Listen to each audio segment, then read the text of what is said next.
형수님 유일한 신학 동기 이장만입니다. 사모님이 김영수 목사님 사모님이 재밌는 이야기를 해주시더라고요. 김영수님 형수님 목사님 그 동생분이 전화를 주셨어요. 그러니까 사모님 딱 전화를 받으신 거예요. 형수님 그러는데 장난치죠. 형수 맞잖아요. 항상 우리 그 신학교에서 형수님 하니까 예, 재밌는 이야기 별로 안 재미있는 것 같아요. 제가 많이 떨은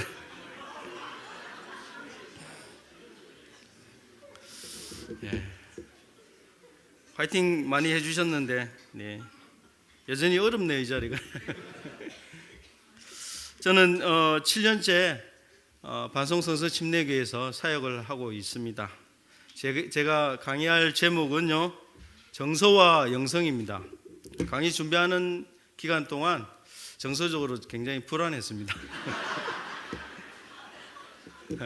영성 또한 별로 좋지 못했습니다. 확실히 깨달은 것은 정서와 영성은 뗄래야 뗄 수 없다는 것. 네. 오늘 이게 한마디로 말하면 정서와 영성은 뗄래야 뗄 수 없는 것이다. 예, 기억할 수 있었으면 좋겠습니다. 제 아내가 이 주제와 저는 너무 안 어울린 사람이다 이렇게 이야기를 하더라고요.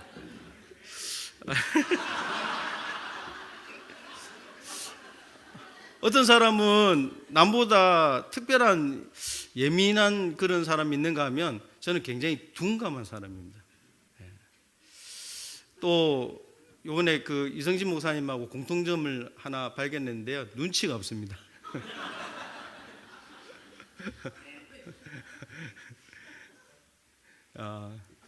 눈치가 없기도 하고 눈치도 안 보기도 합니다. 말씀 한 구절 읽고 시작하도록 하겠습니다. 오늘 강의를 통해서 약한 자를 쓰시는 하나님을 경험할 수 있었으면 좋겠습니다. 네. 정서와 영성, 갈라디아서 2장 20절 말씀입니다. 같이 읽겠습니다. 제가 파란색하고 빨간색 제가 다르게 색깔을 입혀놨는데 이거 아시죠? 어떻게 읽으라고요? 모르시고. 예, 아시네요. 예, 소리 크게 읽으시라고요.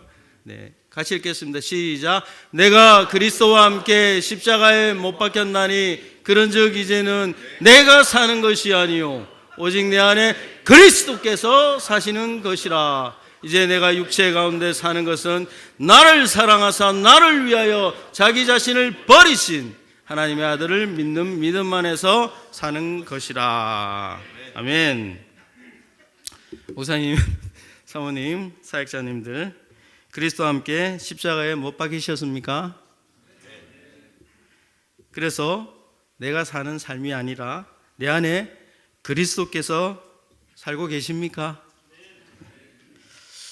어느 목사님께서 영성은 예수님 닮아가는 것이다. 나는 죽고 나의 삶 속에서 그리스도만 드러나게 하는 것이다. 이렇게 말씀하셨는데 제가 절대적으로 공감이 되었습니다. 사도 바울이 이렇게 고백했습니다. 빌립보서 1장 20절 21절인데요. 같이 읽겠습니다. 시작. 나의 간절한 기대와 소망을 따라 아무 일에든지 부끄러워하지 아니하고 지금도 전과 같이 온전히 담대하여 살든지 죽든지 내 몸에서 그리스도가 존귀하게 되게 하려 하노니 이는 내게 사는 것이 그리스도니 죽는 것도 유익함이라. 내 몸에서 그리스도가 존귀하게 되게 하려 하나니 내게 사는 것이 그리스도니. 사도 바울과 같이 내 몸에서 그리스도가 존귀하게 되기를 원하시죠? 네. 사도 바울의 고백처럼 우리 모두의 고백이 되길 바랍니다. 이렇게 사는 것이 우리의 가장 큰 목표가 되어야 합니다. 어떤 목사님께서 항상 오른손 주먹을 쥐고 이렇게 다니시는 거예요. 그래서 저분 좀 장애가 있나? 뭐 손을 감추시려고 하나? 그렇게 생각을 했어요. 그래서 하루 이제 장애가 없는 것 같아서 왜 오른손을 주먹을 늘 쥐고 이렇게 다니십니까? 한 방 치려고 준비하고 계시는 겁니까? 그게 아니고 예수님과 손잡고 가는 거라고. 예수님과 손잡고 가는 거라고. 그러니까 이 목사님은 늘 예수님을 의식하기 위해서 주먹을 쥐고 다니셨던 거예요. 주먹을 이렇게 예수님과 함께 손잡고 가는 거라고. 우리 교회 집사님 어머니 한 분이시죠. 어머니께서 앉았다 일어나실 때마다 하나님 감사합니다, 하나님 감사합니다 이렇게 말씀하신다 하더라고요. 그러면서 늘 하나님을 의식하려고. 제가 혹시 주먹을 쥐고 다니더라도 오해하지 마시기 바랍니다. 우리 하나님, 우리 예수님과 동행하고 있다고 이렇게 생각하시면 좋겠습니다. 네. 우리 목사님들, 사모님들 정말 예수님 닮아가고 또 예수님처럼 그렇게 보이기를 원하시죠? 네. 그렇게 되기 위해서 장애물이 하나 있는데 그게 감정입니다. 감정.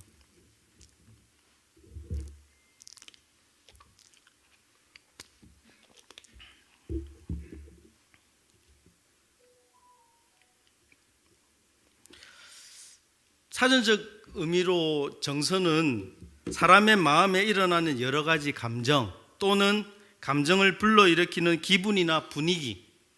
그래서 이 정서하고 감정은 조금 다른데 대부분 혼용해서 사용하고 있습니다. 그래서 저는 오늘 감정에 이렇게 초점을 맞추고 이렇게 강의를 하도록 하겠습니다. 빙산입니다. 빙산인데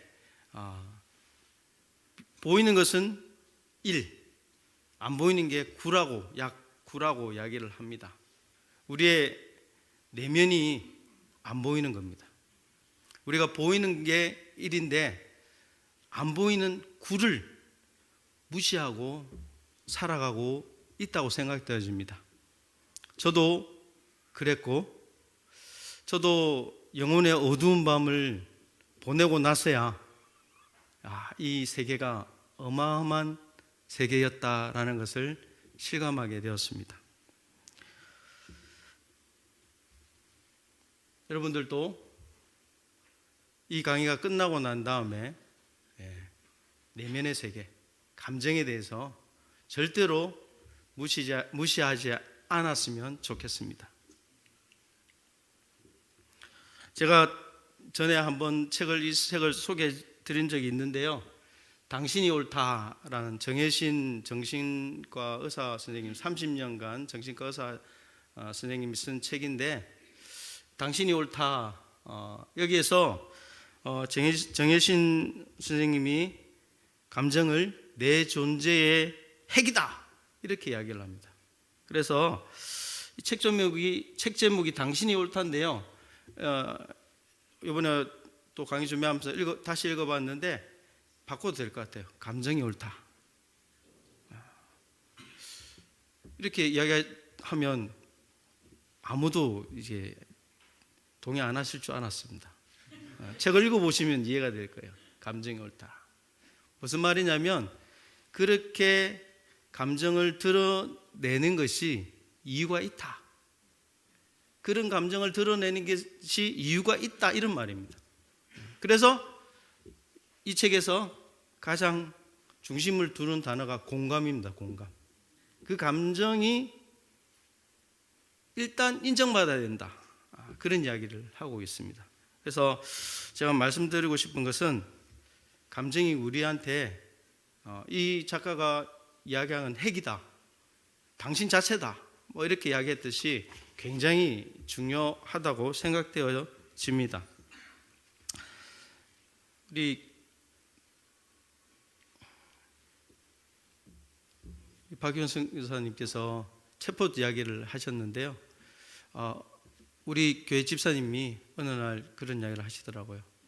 챗봇에 주제를 딱 넣고 설교 딱 치니까요, 열 몇 편의 설교가 쫙 나왔대요. 그 내용이 너무 좋더랍니다.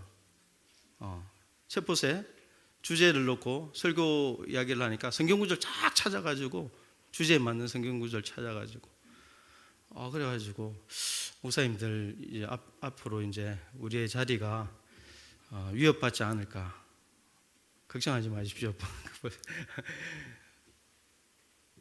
이런 이야기를 하더라고요. 그래가지고 그 챗봇에 챗 GPT 거기에 목사님하고 담임 목사님하고 그 집사님 저한테 이야기하더라고요. 담임 목사님하고 의견이 안 맞을 때는 어떻게 해야 됩니까? 라고 물어봤대요. 챗봇에. 그러니까 그 챗봇이 어떻게 대답하냐면 담임 목사님하고 충분히 토론하라고. 그리고 그래도 담임 목사님 이야기하면 그대로 따르라고. 우와, 괜찮죠? 우리 자리가 좀 위협당합니까? 그런데요, 로봇 이 AI는 감정이 없습니다. 책임도 못 집니다. 그래서 절대로 우리의 자리는 위협당하지 않을 것입니다. 우리는 우리의 존재의 핵이 감정이기 때문에, 감정이 아직 제대로 안 돼 있기 때문에 아직 우리의 자리는 괜찮을 것 같습니다. 당신이 옳다에서 감정을 이렇게 표현했습니다. 인간의 마음이나 감정은 날씨 같다. 춥기도 하고 덥기도 하고 화창하고 맑다가 바람이 불기도 하고 태풍이 몰아치기도 한다. 예고 없이 지진이 일어나기도 하고 쓰나미가 덮치기도 한다. 그러다가 언제 그랬냐는 듯 무지개가 걸린다. 어떻습니까? 목사님, 사모님, 사역자님들 이런 감정을 느껴보셨죠? 안 느껴보신 것처럼. 오늘 감정은 어떻습니까? 좋으시죠? 최근의 감정들은 어땠습니까? 화창하고 맑았습니까? 아니면 태풍이 몰아치고 쓰나미가 덮치는 것과 같았습니까? 아니면 이것을 계속 반복하고 있습니까? 우리가 주님을 영접하고 구원받아 하나님의 자녀가 되어 성령님을 따라 행하고 예수님과 동행하는, 내가 죽고 예수님이 사시는 그런 삶을 살아도 가끔 감정이 무너지는 경험을 하게 됩니다. 그런데요, 미성숙한 감정은 우리 영성에 치명적입니다. 책을 읽다가 그 분이 자꾸 가계도를 그려보라고. 그러니까 저도 이제 그게 이제 자신의 어떤 감정이나 이런 표현되는 게 집에서 어떻게 어떤 환경으로 자랐느냐에 따라서 이렇게 많이 이렇게 좌우된다고 하면서 이야기를 하다. 그래서 제가 과거를 생각해 봤습니다. 제가 과거를 생각해 보니까 엄청 나쁜 놈인데. 제가 참 가난했지만 귀하게 자랐어요. 우리 김영희 목사님 잘 아시지만 거기 울산 갔을 때 그 삼계탕 나왔을 때 닭다리 제가 제일 먼저 잡았습니다. 그래서 지금도 놀림 받습니다. 뭐 이런 게 다 목사님이 잡기 전에 제가 닭다리 잡았어요.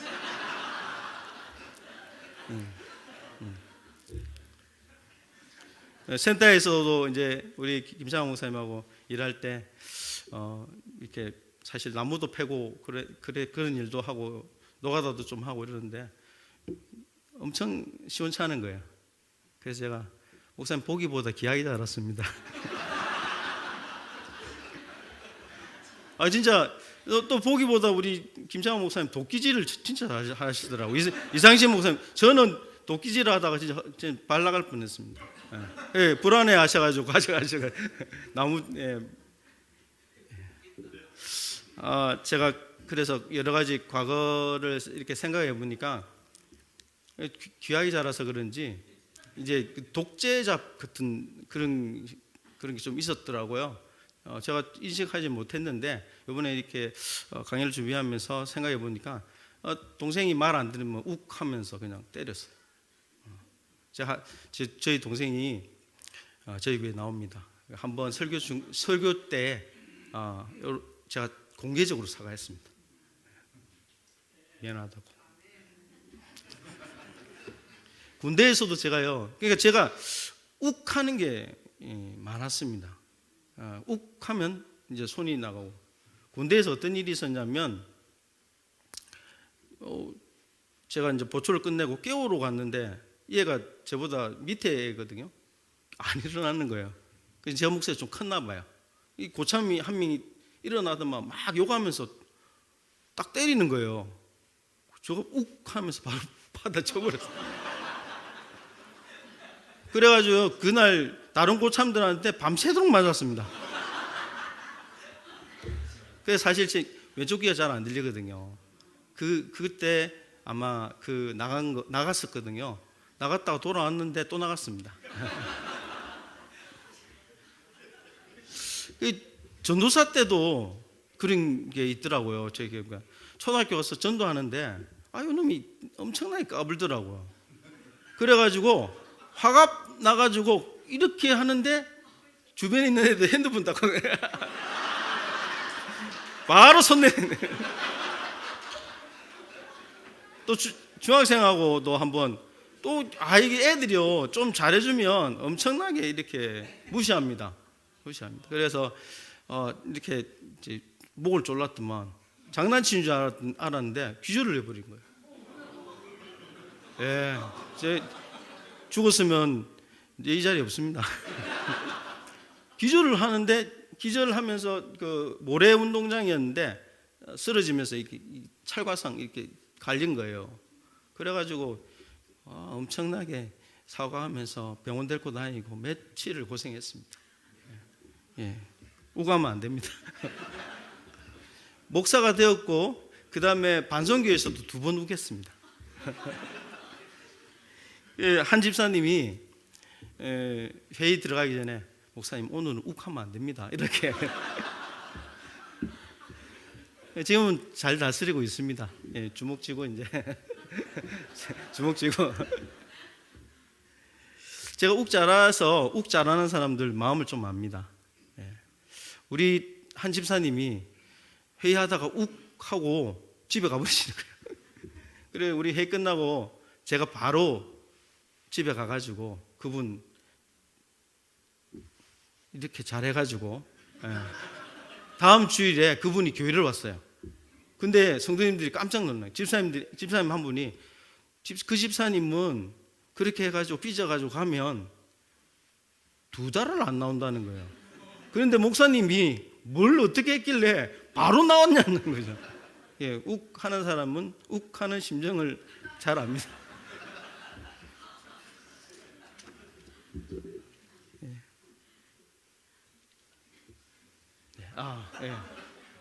누굴 보자기로 하나? 욱 잘하는 아이였습니다. 제가 이게 싱크홀인데요. 이제 우리도 목사님이시고 사모님이시고 사역자들이신데 이제 우리의 감정을 잘 못 표현하잖아요. 성도들은 우리에게 막 감정을 다 표현하는데 우리 똑같이 감정을 표현하면 성도들이 다 가버립니다. 그러니까 우리가 못 표현하잖아요. 꾹꾹 누릅니다. 꾹꾹 누르죠. 근데 어느 날 갑자기 싱크홀이 발생하는 것처럼 무너지는 경험을 하게 될 수도 있습니다.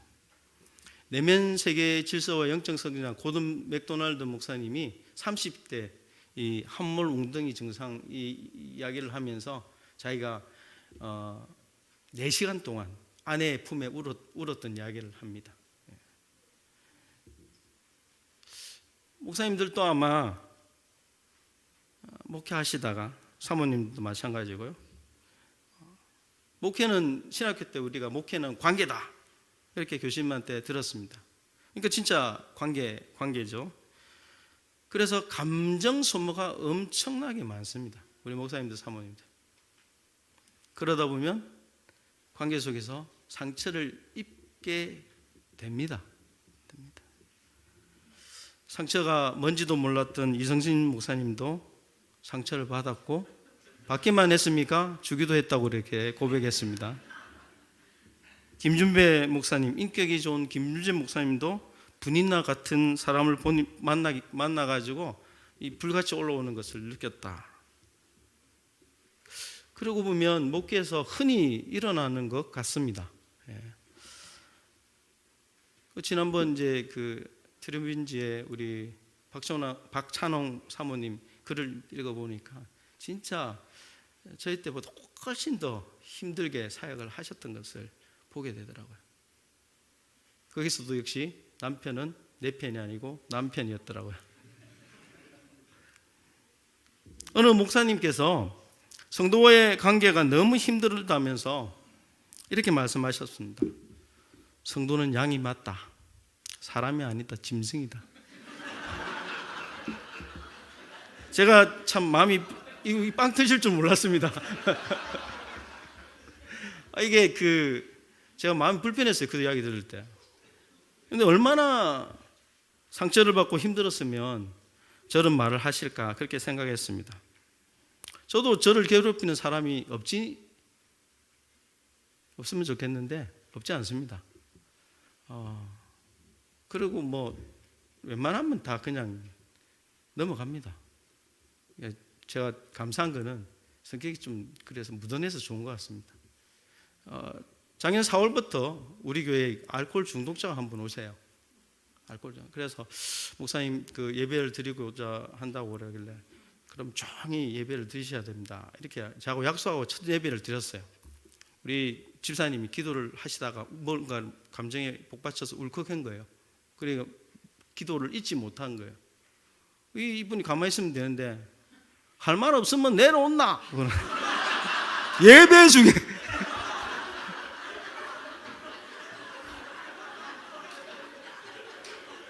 와,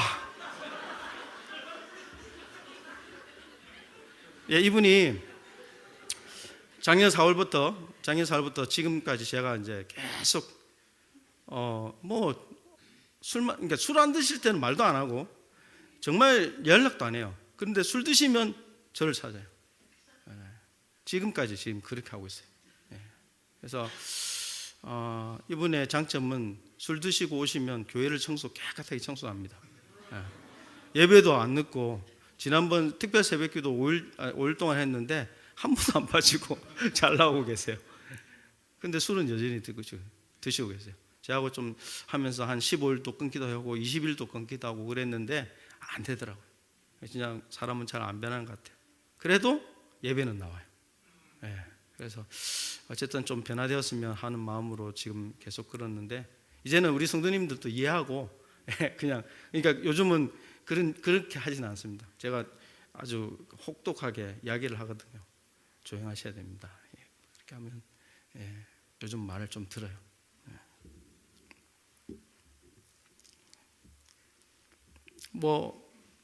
목사님, 사모님 목회하시다가 산전, 수전, 공준전까지 다 겪으셨다고 많이 말씀을 들었습니다. 아마 책 한 권을 쓰셔야 될 것 같아요. 그럼에도 지금까지 견디시고 이렇게 살아남으셔서 이 자리를 지켜주셔서 감사합니다. 목회자와 성도의 관계 속에서만 상처를 받는 것은 아닙니다. 동력자와의 관계에서도 질투와 경쟁, 미움으로 상처를 받기도 합니다. 이번 제가 참고한 책인데 그러니까 정서와 영성 딱 치니까 이 책이 쫙 나오더라고요. 정서적으로 건강한 영성, 정서적으로 건강한 교회, 정서적으로 건강한 리더, 정서적으로 건강한 제자, 정서적으로 건강한 여성. 이번 사모님들 정서적으로 건강한 여성 이거 읽고 나눴다고 이야기를 들었습니다. 피터 스카지로, 제리 스카지로 목사님 부부가 이렇게 그래서 제가 이 책을 읽고 다 읽은 건 아니고 저기 영성하고 리더 두 권을 제가 봤습니다. 예. 그러면서 이제 동력자들끼리 거기서 책에서 동력자들끼리 힘든 이야기를 하더라고요. 피터 스카지로 목사님이 개척하고 6년 만에 엄청나게 성장을 합니다. 성장하고 스페인어 예배를 드리는데 250명 스페인어 예배를 드리는데 스페인어 사역자가 200명을 데리고 아무 이야기도 없이 나가버린 거예요. 그러니까 얼마나 상처를 입었는지 몰라요. 믿었는데 동력자가 200명을 데리고 나가버린 거예요. 그래서 강단에서 사랑을 설교할 때마다 괴로웠다는 거예요. 그 목사를 정말 미워했거든요. 그러니까 너무너무 괴로운 거예요. 이 감정이 이렇게 해결되지 않으니까 괴로운 거예요. 계속했어요. 괴로운 거예요. 그러다가 우리 김준배 목사님이 고난도 패키지로 온다고 하는데 사모님이 교회를 안 나오겠다 선언하는 거예요. 제리 스카지로 사모님께서 교회를 나가지 않겠다. 당신의 지도력에 내가 인정하지 못하겠다 하면서 다른 교회로 가버립니다. 목사님도 잘하십시오. 그때 이 피터 스카지로 목사님께서 굴욕감을 느끼면서 사모님을 죽이고 싶었다.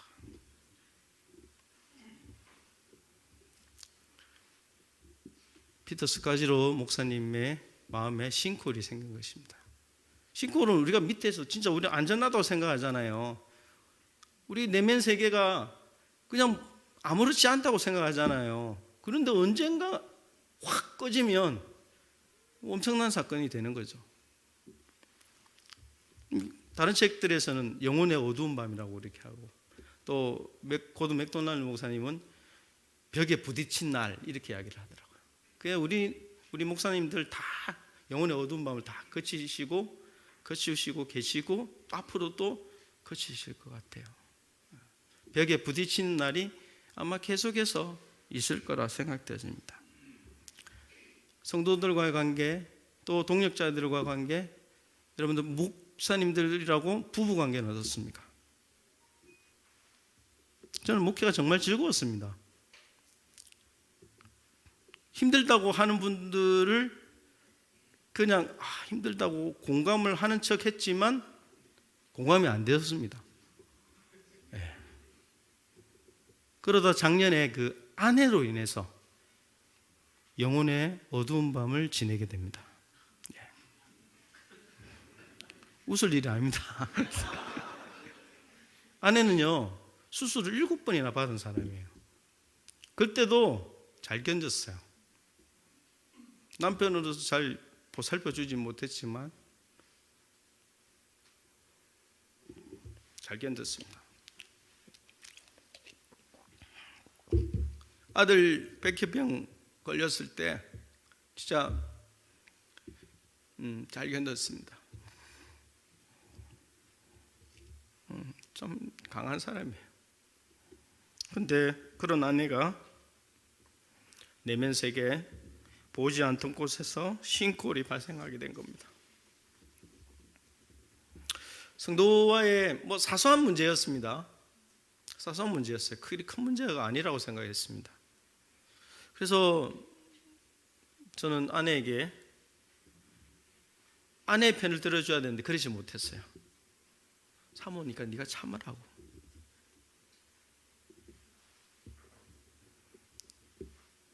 공감해주고 당신이 옳다. 제가 진짜 읽고 너무 감동받아가지고 계속해서 이 책 팔러 다녔거든요. 그런데 이 책의 핵심이 공감인데 그 감정이 나는 틀렸다고 이야기해주고 있는 거예요. 감정을 인정해주고 공감해줘야 되는데 그거는 사모니까 그렇게 해서는 안 된다고 이야기를 한 거예요.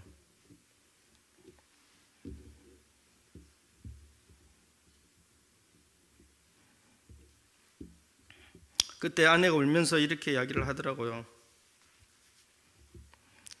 그래도 당신은 내 이야기를 들어줘야 하지 않느냐. 결국 저 때문에, 그 문제는 작은 것이었지만 저 때문에 아내가 무너진 겁니다. 물론 뭐 갱년기도 있고 여러 가지 어려움들이 있었는데 지금 그래도 잘 뭐 특별한 문제가 없는데, 그런데 이런 것들이 여러 가지로 겹쳐서 그렇게,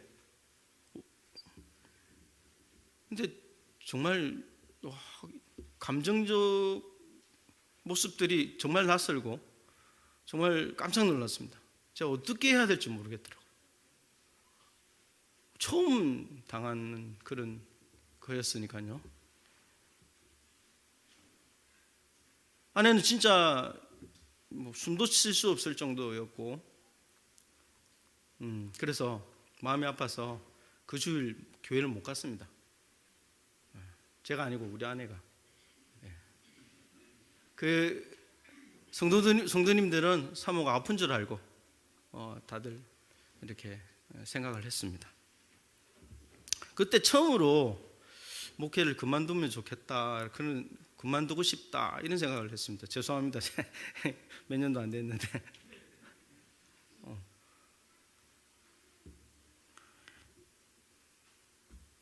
다행히 지금은 회복되었습니다. 예, 사역을 정말 열심히 잘하고 있습니다. 예. 제가 성도들한테 사람은 의지의 대상이 아니다, 하나님만 의지의 대상이다. 사람은 사랑의 대상이다. 그랬는데 사실 제가 하나님 다음으로 의지하는 사람이 제 집사람입니다. 예. 그렇더라고요, 보니까. 예. 아내는 하나님의 선물입니다. 구원도 하나님의 선물이고, 예. 더 이상 이야기하면 팔불출 될 것 같아가지고.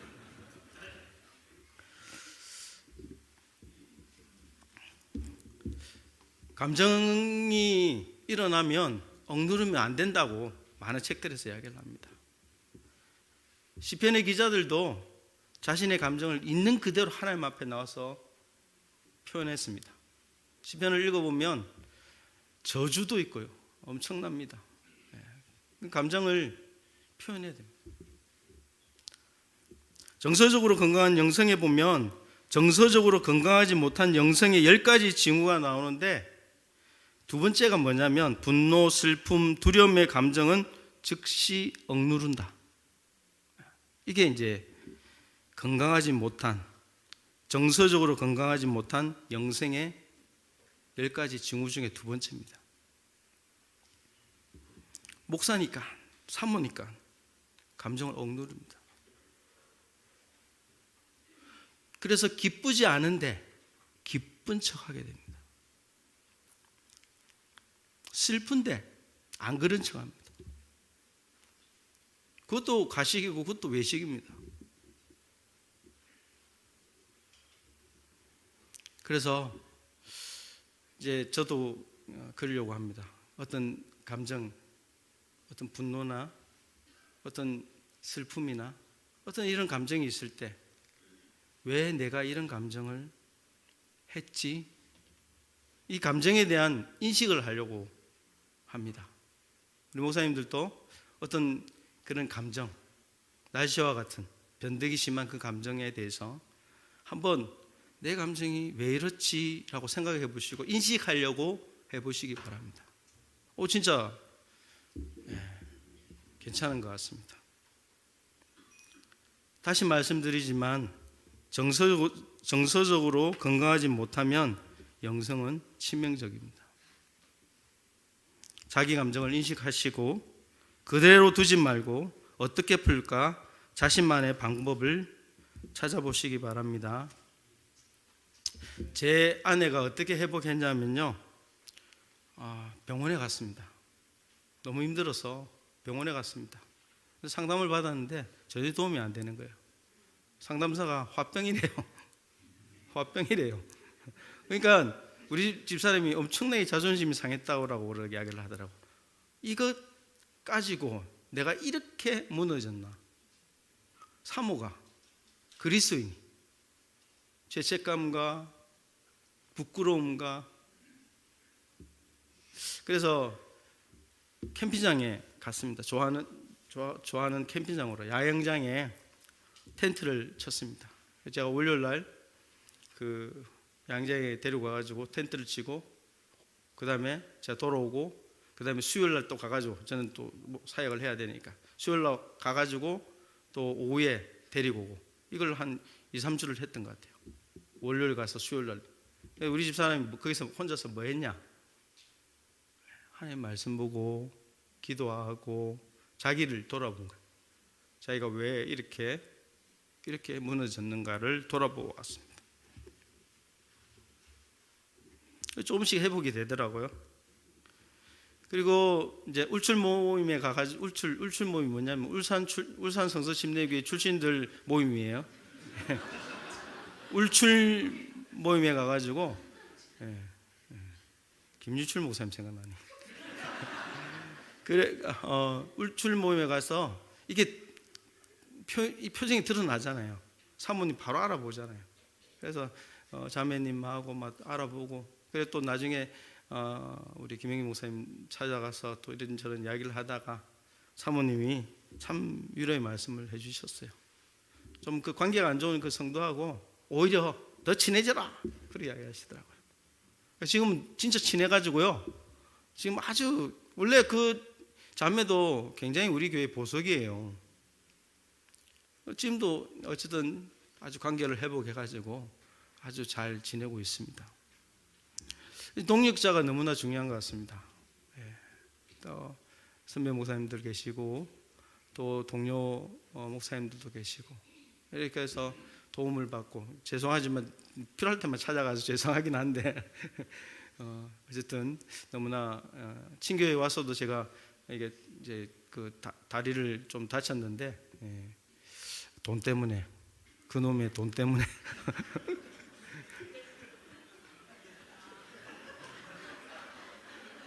우리 영남 친교 목사님이 지면은 들어오지 말라고요 그렇게 이야기하셨는데 들어갈 숙소를 제공해 주신 입대태명 목사님께 감사를 드립니다. 돌아갈 수 있는 집이 네. 그 다음에 그 캠페션 예. 그 온라인 캠페션 맞습니까? 뭔가 컴패션 예. 그 온라인 세미나에 참석했습니다. 그때 고든 맥도날드 목사님께서 자기의 실패한 내용을 그때 이야기를 하시는 거예요. 와, 그래가지고 굉장히 도움이 됐습니다. 그리고 그 얼마 안 있다가 성지순례를 갔어요. 그래서 거의 회복이 다 된 거죠. 성지순례. 거기에다가 어떤 분이 우리 집 사람에게 금융치료를 해주셨습니다. 요즘 젊은 사람들이 금융치료라 하더라고요. 그러니까 힘들어가지고 회사 때려쳐야지 이렇게 하다가 월급 딱 들어오면 치료가 된대요. 그래가지고 막 또 한 달 이어가고 그게 금융치료입니다. 예. 보통 때 이렇게 들어오면 저하고 이제 나누거든요. 근데 이번에 안 나누겠대요. 이제 자기를 위해서 해야 되겠대요. 그럼 그렇게 하라고. 예. 그래가지고 그걸 뭘로 할까 하다가 올해 디지털 대학교에 입학했습니다.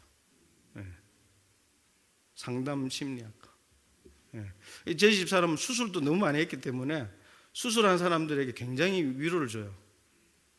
상처를 받고 경험이 있으니까 상처받은 사람들을 위로하리라 생각되어집니다. 제가 우가하는 사람들을 위로할 수 있듯이. 그래서 저도 기대하고 있습니다. 공부 계속해서 박사도 하고 그래가지고 제 선을 넘어가십시오.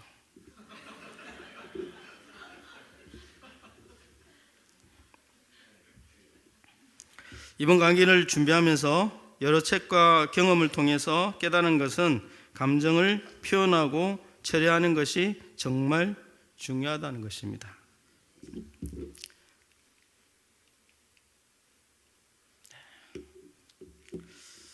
스트레스, 건강에도 스트레스가 안 좋은데요.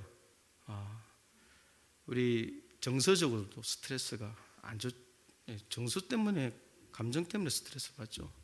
어쨌든 스트레스를 받지 않도록 하기 위해서 우리는 안식일을 기억해야 됩니다. 피터 스카지로 목사님께서 그 사모님이 4번의 안식년을 가졌더라고요. 오래 목회를 하면서. 그러니까 사모님이 뭐라고 했냐면, 같은 사람인데 다른 사람 4사람하고 살았다, 이렇게 이야기를 하더라고요.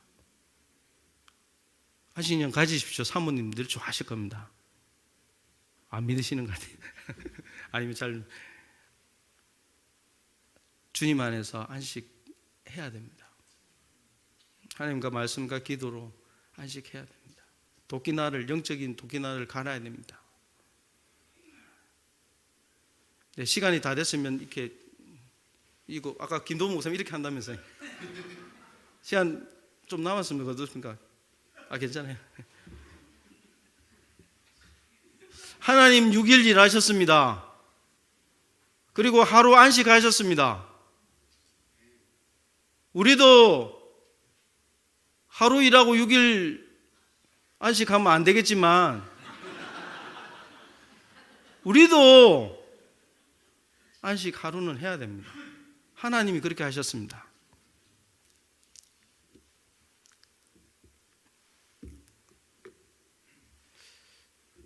정말 영적으로 준비되는 시간들을 가지셔야 됩니다. 그게 또 뭐 아까 우리 집 사람처럼 산을 좋아해서, 저는 산을 싫어하거든요. 그런데 아내가 좋아해서 산에 가게 됩니다. 그래서 나는 싫어하지만 네가 좋아하니까 내가 간다, 그 한마디에 처음으로 감동 먹었습니다. 앞으로 이제 감동을 잘 주려고 노력하겠습니다. 그리고 이번에 균형이 중요하다는 걸 느꼈습니다. 균형. 영성도 중요하고, 사역도 중요하고, 신체적 건강도 중요하고, 다 감정도, 이번에 감정 하나 더 관리해야 되겠다. 감정도 중요하고, 너무나 중요한 게 너무 많은 거예요. 그런데 우리의 시간과 우리의 에너지는 한계가 있는 겁니다. 그러니까 치우치게 되죠. 바피어스 목사님이세요. 1950년 그때 한국에 들어오셨다가 이 전쟁의 고아들을 보고 또 배고파서 죽는 아이를 보고 미국으로 다시 돌아가서 모금을 해가지고 다시 한국에 와서 이 배고픈 아이들을 먹이 살리는 사역을 합니다. 그게 월드비전이에요. 월드비전. 그래서 한국 고아들의 아버지라고. 그래서 굉장히 우리나라에는 이분이 대단히 칭송받는 분이세요. 그런데 이분이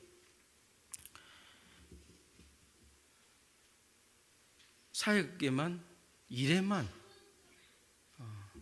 몰두하셨어요. 딸이 미국에서 자살하기 전에 아빠의 품 안에 한번 안겨보고 싶어서, 아빠 나 너무 힘드니까 잠깐 미국에 들어오시면 안 돼요. 사모님이 갑시다. 특별한 사역이 없었는데, 그런데 베트남으로 가버리신 거예요. 미국형 비행기를 탄 게 아니라 베트남 비행기를 타고 가버리신 거예요. 그 딸이, 아버지는 그럴 줄 알았습니다. 나중에 자살합니다.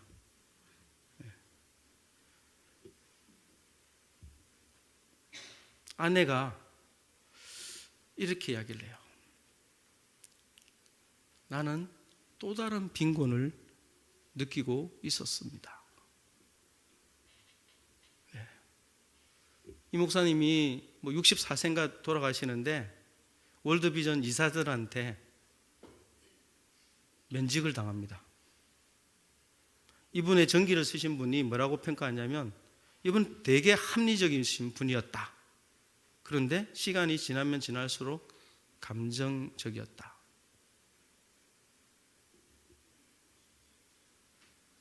모든 관계가 깨어진 것을 보게 됩니다.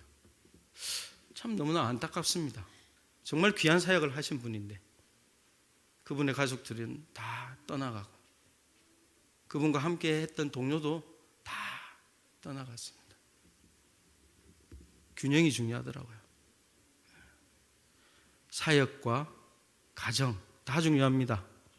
균형을 잡으셔야 돼요. 영성도 중요하고 건강도 중요하고 이제는 감정도 중요합니다. 치우치지 마시고 균형 있는 그런 목사님들 되시기를 바랍니다. 자기 보호를 잘 하셔야 됩니다. 그러기 위해서는. 왜냐하면 하나님은 모든 사람을 구원하기를 원하시지만 내가 모든 사람을 구원할 수 있는 건 아니거든요. 에너지와 시간에 한계가 있습니다. 내가 그렇게 한다 하더라도 모든 사람이 구원받지도 않습니다. 하나님의 지혜를 가지고 시간을 잘, 그리고 자기가 보호돼야 됩니다. 내가 보호돼야지 다른 사람도 섬길 수 있는 겁니다. 내가 무너지면, 여러분 무너져 보셨잖아요. 다른 사람 챙길 수 있는 그런 여력이 있습니까? 없지 않습니까?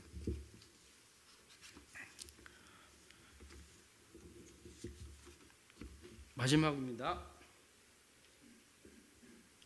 이게 잘 안 보이실 것 같은데요. 저 위로의 미술관이라는 책을 읽다가 이 그림이, 저는 진짜 미술 싫어하거든요. 그림을 봐도 저게 왜 저렇게 비싸냐고, 저걸 왜 걸어 놓느냐고, 그렇게 미술에 대해서 그림에 대해서 전혀 관심 없습니다. 근데 이 책을 읽고 이 책의 저자 진병관 씨가 그림에 대해서 설명을 하더라고요. 와, 설명을 하니까 이게 또 다르게 느껴지더라고요. 그래서 진짜 아는 것만큼 보이는구나. 그게 맞는 것 같아요. 이게 이반 아이바조스키, 이름도 어렵네. 1850년도 작품인데요. 9번째 파도라는 작품입니다. 근데 1850년도 작품인데 그 당시에는 과학이 발달 안 했기 때문에 그 선원들이 감각적으로 이렇게 파도에 대해서 9단계로 나눴다 그래요. 그러니까 9번째 파도는 어떤 파도냐? 가장 크고 가장 무서운 파도가 9번째 파도입니다. 이 9번째 파도, 이 파도에 배가 파손되고 거기에 몇 사람이 생존해 있습니다.